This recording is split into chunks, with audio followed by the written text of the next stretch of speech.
Poker players are always trying to improve their win percentages. They can be occasionally successful, or they can luck out.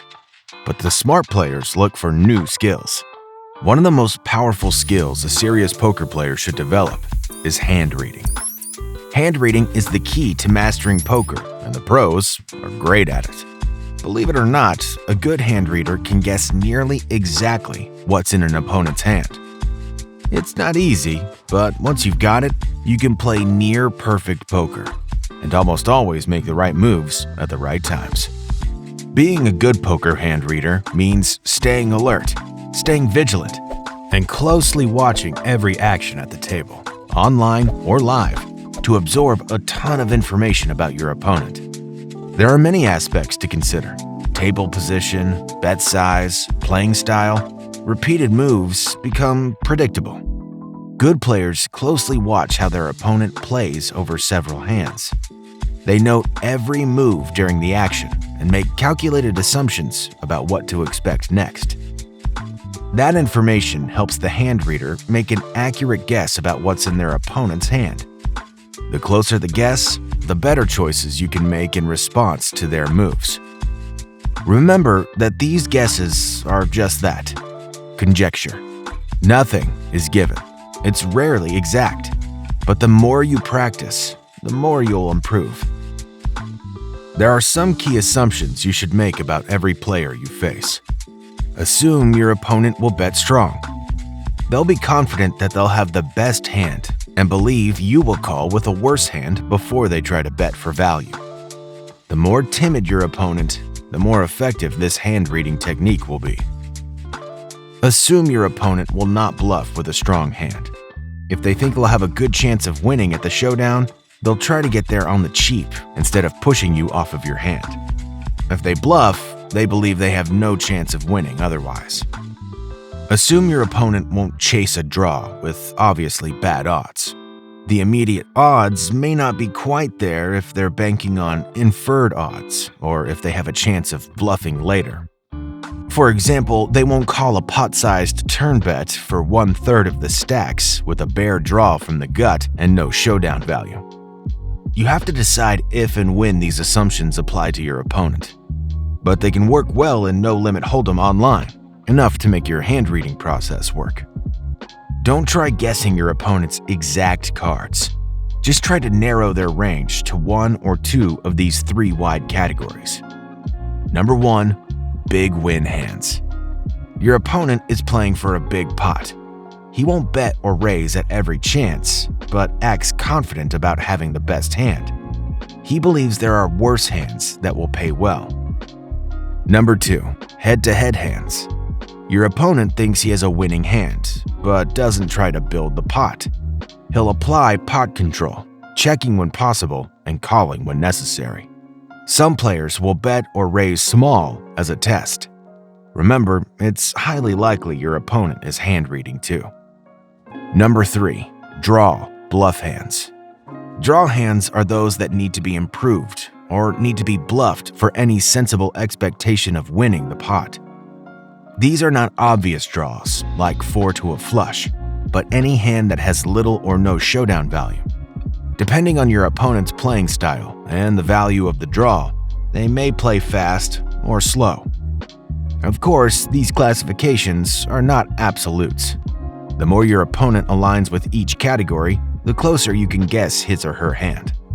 Use these common categories to guide your decisions. Eliminating just one of these hand types from your opponent's range can change your decision from call to fold. The more you know about your opponents, the more precise your hand reading will be. But still, it's never foolproof. Here are a few guidelines to help you improve your hand reading skills and your win percentages. Re-evaluate your assumptions. Always, always, always re-evaluate your assumptions. Your opponents can hand read and make deceptive plays too. Never ignore their previous moves. They tell you a great deal about who you're playing against. Never try to guess exactly. Trying to guess exactly what your opponent is holding is a dangerous and amateur move. There's no logic based on facts here. At that point, you're not hand reading, you're just guessing. Knowing the range is not knowing the right play. Knowing your opponent's range doesn't automatically tell you how to make the best move. Basing your move on just that is not going to help you succeed.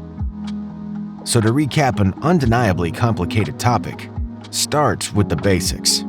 You're looking for information you'll get by paying close attention to the way your opponent plays.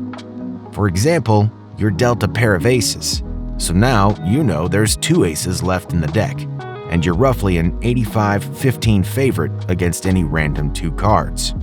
Consider your opponent's position. The earlier the position, the narrower the hand range. Players in early positions have very little information, no bets yet, and it's difficult to guess if someone might have a big hand. This tells you that an early position open raiser probably has a strong range because they're betting against the players coming after them. Confused about ranges? Check out our Intro to Poker Ranges video. Take notes. Take notes as play progresses. Pay attention to your opponent's specific style. What's his betting pattern? Did he start the hand limp or with a raise? Did he 3-bet or go all in? Did he do a continuation bet or check the flop? Your opponent's actions are directly related to the strength of his hand. Note bet size. Bet size plays a big role. Players using different pre-flop bet sizes make things easier for you.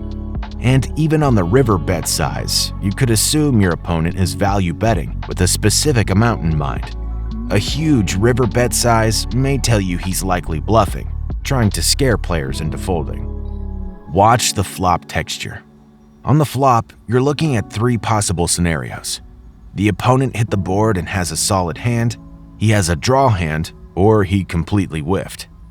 Analyze the flop. Is it dry or wet? If it's wet, the 3 cards suggest a flush draw. A dry flop makes it less likely that any player has a strong poker hand. That makes it the perfect time for continuation bet bluffing.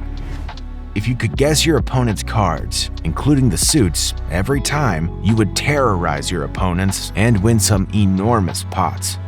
Guessing the exact hand of your opponent is just a trick, and it doesn't happen often. Exactness is not the goal. Think of yourself as a poker Sherlock Holmes. You want to use acute observation and deduction to help you sense why other players bet the way they do, and how likely it is that they'll win the pot. To recap, hand reading is a subtle yet powerful skill you can develop over many hands of poker. Take notes on your opponent's actions, perfect your assumptions, classify the holdings you face.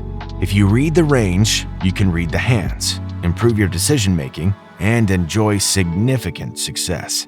Now give yourself a hand. You're that much closer to destroying all your opponents in your next poker game.